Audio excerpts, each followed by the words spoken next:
ನಮ್ಮ ಶಾಸಕರಿಗೆ 25ರಿಂದ 30 ಕೋಟಿ ಹಣ ಕೊಟ್ಟು ಖರೀದಿ. ಚಿತ್ರದುರ್ಗದಲ್ಲಿ ಬಿಜೆಪಿ ವಿರುದ್ಧ ಸಿಎಂ ಸಿದ್ದರಾಮಯ್ಯ ಕಿಡಿಕಾರಿದ್ದಾರೆ. ನಮ್ಮ ಶಾಸಕರಿಗೆ 25ರಿಂದ 30 ಕೋಟಿ ಹಣ ಕೊಟ್ಟು ಖರೀದಿ ಮಾಡಲಾಗಿದೆ. ಚಿತ್ರದುರ್ಗದಲ್ಲಿ ಬಿಜೆಪಿ ವಿರುದ್ಧ ಸಿಎಂ ಸಿದ್ದರಾಮಯ್ಯ ಕಿಡಿಕಾರಿದ್ದಾರೆ. ಮೋದಿ ನಾನು ಚೌಕಿದಾರ, ಹಣ ಮುಟ್ಟಲ್ಲ ಅಂತ ಹೇಳ್ತಾರೆ. ಆಪರೇಷನ್ ಕಮಲಕ್ಕೆ ಸಾವಿರಾರು ಕೋಟಿ ಎಲ್ಲಿಂದ ಬಂತು? ಹಾಗಾದ್ರೆ ಬಿಎಸ್ವೈ ಬೊಮ್ಮಾಯಿ ಸಿಎಂ ಆಗೋದಕ್ಕೆ ಹಣ ಎಲ್ಲಿಂದ ಬಂತು? ಆಪರೇಷನ್ ಕಮಲದ ರೂವಾರಿಗಳೇ ಬಿಜೆಪಿಯವರು. ಬಿಜೆಪಿ ಯಾವತ್ತೂ ಮುಂಬಾಗಿಲಿಂದ ಅಧಿಕಾರಕ್ಕೆ ಬಂದಿಲ್ಲ.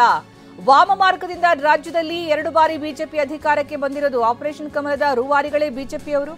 ಬಿಜೆಪಿ ಯಾವತ್ತೂ ಮುಂಬಾಗಿಲಿಂದ ಅಧಿಕಾರಕ್ಕೆ ಬಂದಿಲ್ಲ. ವಾಮ ಮಾರ್ಗದಿಂದ ರಾಜ್ಯದಲ್ಲಿ 2 ಬಾರಿ ಬಿಜೆಪಿ ಅಧಿಕಾರಕ್ಕೆ ಬಂದಿತ್ತು. ಚಿತ್ರದುರ್ಗದಲ್ಲಿ ಬಿಜೆಪಿ ವಿರುದ್ಧ ಸಿಎಂ ಸಿದ್ದರಾಮಯ್ಯ ಕಿಡಿಕಾರಿರುವಂತಹ ರೀತಿ ಇದು.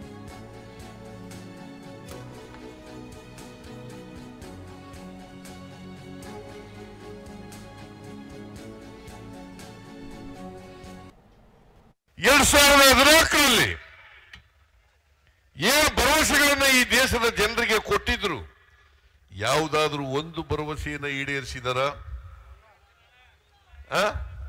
ಯಾವುದಾದ್ರು ಒಂದು? ವಿದೇಶದಲ್ಲಿ ಕಪ್ಪು ಹಣ ಇದ್ದಾರೆ,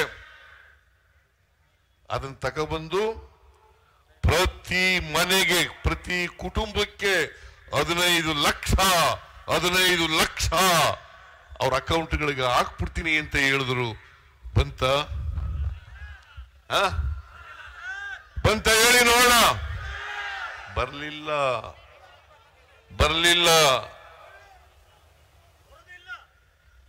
ಎಲ್ಲ ಬೆಲೆಗಳನ್ನು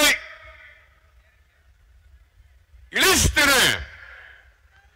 ಬಡವರಿಗೆ, ಮಧ್ಯಮ ವರ್ಗದ ಜನರಿಗೆ ಆಹಾರ ಪದಾರ್ಥಗಳು ಕಡಿಮೆ ಬೆಲೆಯಲ್ಲಿ ಸಿಕ್ಕಬೇಕು. ರೈತರಿಗೆ ಗೊಬ್ಬರ, ಬೀಜ ಕಡಿಮೆ ಬೆಲೆಯಲ್ಲಿ ಸಿಕ್ಕಬೇಕು. ಅದಕ್ಕೋಸ್ಕರ ಹೇಳಿದ್ರು ನರೇಂದ್ರ ಮೋದಿ ಅವರು, ಅಚ್ಚೇ ದಿನ ಈಗ ಬಂತ, ಅಚ್ಚೇ ದಿನ ಈಗ. ಬಿಜೆಪಿ ಯಾವತ್ತೂ ಕೂಡ ಮುಂಬಾಗಲಿನಿಂದ ಅಧಿಕಾರಕ್ಕೆ ಬಂದೇ ಇಲ್ಲ. ಬಿಜೆಪಿಯವರು ವಾಮ ಮಾರ್ಗದಿಂದ ಅಧಿಕಾರಕ್ಕೆ ಬಂದಿದ್ದಾರೆ. ಕಾಂಗ್ರೆಸ್ ಪಕ್ಷ ಜನರ ಆಶೀರ್ವಾದದಿಂದ ಅಧಿಕಾರಕ್ಕೆ ಬಂದಿದೆ. ಬಿಜೆಪಿಯವರು ಆಪರೇಷನ್ ಕಮಲ ಮಾಡೋದ್ರ ಮೂಲಕ 2008ರಲ್ಲೂ ಆಪರೇಷನ್ ಕಮಲ ಮಾಡಿದ್ರು. 2019ರಲ್ಲೂ ಕೂಡ ಆಪರೇಷನ್ ಕಮಲ ಮಾಡಿದ್ರು. ಆಪರೇಷನ್ ಕಮಲ ಅಂತಂದ್ರೆ ನಮ್ಮ MLAಗಳಿಗೆ 25 ಕೋಟಿ 30 ಕೋಟಿ ಕೊಡೋದು. ನರೇಂದ್ರ ಮೋದಿಯವರು ನಾನು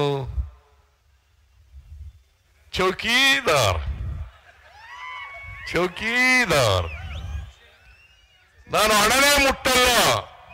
ನರೇಂದ್ರ ಮೋದಿಜಿ ಆಪರೇಷನ್ ಕಮಲ ಮಾಡಲಿಕ್ಕೆ ಸಾವಿರಾರು ಕೋಟಿ ಎಲ್ಲಿಂದ ಬಂತಪ್ಪ? ಎಲ್ಲಿಂದ ಬಂತು? ಇವತ್ತು ಆಪರೇಷನ್ ಕಮಲ ಮಾಡಿ ಅಧಿಕಾರಕ್ಕೆ ಬಂದ್ರಲ್ಲ ಬಿಜೆಪಿಯವರು. ಯಡಿಯೂರಪ್ಪ ಮುಖ್ಯಮಂತ್ರಿ ಆದ್ರಲ್ಲ, ಬಸವರಾಜ ಬೊಮ್ಮಾಯಿ ಮುಖ್ಯಮಂತ್ರಿ ಆದ್ರಲ್ಲ, ಎಲ್ಲಿಂದ ಬಂತು ಇದು? ಗೋವಿಂದ ಕಾರಜೋಳ ಲೂಟಿ ಹೊಡೆದಿರುವ ಗಿರಾಕಿ. ಮುಧೋಳದಿಂದ ಗೋವಿಂದ ಕಾರಜೋಳ ಬಂದಿದ್ದಾನೆ. ಜಿಗಜಿಣಗಿ ವಿರುದ್ಧ ಚುನಾವಣೆ ನಿಲ್ಲಬಹುದಿತ್ತಲ್ಲ. ಜಿಗಜಿಣಗಿ ಕಾರಜೋಳ ನೆಂಟರು ಅದಕ್ಕೆ ಇಲ್ಲಿಗೆ ಬಂದಿದ್ದಾರೆ. ಚಿತ್ರದುರ್ಗ ಸಂಸದ ಎ ನಾರಾಯಣಸ್ವಾಮಿ ಕೆಟ್ಟ ಹೆಸರು ಪಡೆದಿದ್ರು. ದೆಹಲಿಯಲ್ಲಿ ಎಸಿ ರೂಮಲ್ಲಿ ಕುಳಿತಿದ್ರು. ಕಾರಜೋಳಗೆ ಹೇಳಿ ಕಳಿಸಿ, BN ಚಂದ್ರಪ್ಪ ಒಳ್ಳೆಯ ಮನುಷ್ಯ, ಗೆಲ್ಲಿಸ್ತೀವಿ, ಮಿಸ್ಟರ್ ಕಾರಜೋಳ್ ಗೋ ಬ್ಯಾಕ್ ಅಂತ ಹೇಳಿ ಅಂತ ಸಿಎಂ ಕರೆ ನೀಡಿದ್ರು. ಈ ಕಾರಜೋಳ ಅಂತ ಬಂದಿದ್ದಾನಲ್ಲ, ಲೂಟಿ ಹೊಡೆದದು ಗಿರಾಕಿ. ಅಲ್ಲಿಂದ ಬಂದಿದ್ದಾರೆ. ಈಗ ಎಲ್ಲಿಂದ? ಅಲ್ಲಿ ಬಿಜಾಪುರದ ಪಕ್ಕದಲ್ಲಿ ನಿಂತ್ಕೋಬಹುದಾಗಿತ್ತಲ್ಲ. ಅದು ರಿಸರ್ವ್ ಕಾನ್ಸ್ಟಿಟ್ಯೂನ್ಸಿ ಅಲ್ವಾ? ಬಿಜಾಪುರ ಇವ್ರು ಬಾಗಲಕೋಟೆಯವರು ಪಕ್ಕದಲ್ಲೇ ನಿಂತ್ಕೋಬಹುದಾಗಿತ್ತಲ್ಲ. ನಾನು ಇನ್ನೊಂದು ಜಿಲ್ಲೆಯಿಂದ ಒಂದು ಜಿಲ್ಲೆಗೆ ಹೋಗಿ ನಿಂತ್ಕೋಬೇಡಿ ಅಂತ ಹೇಳಲ್ಲ. ಪಕ್ಕದಲ್ಲೇ ಜಿಗಜಿಣಗಿ ಮೇಲೆ ನಿಂತ್ಕೋಬಹುದಾಗಿತ್ತಲ್ಲ. ಯಾಕಂದ್ರೆ ಜಿಗಜಿಣಗಿ ಈ ಕಾರಜೋಳ ಇಬ್ರು ನೆಂಟ್ರು. ಗೊತ್ತಾ ನಿನ್ಗೆ? ಜಿಗಜಿಣಿಗೆ ಕರ್ಕೊಂಡ್ಬಂದದ್ದು ಕಾರಜೋಳನಿಗೆ ಕರ್ಕೊಂಡ್ಬಂದದ್ದು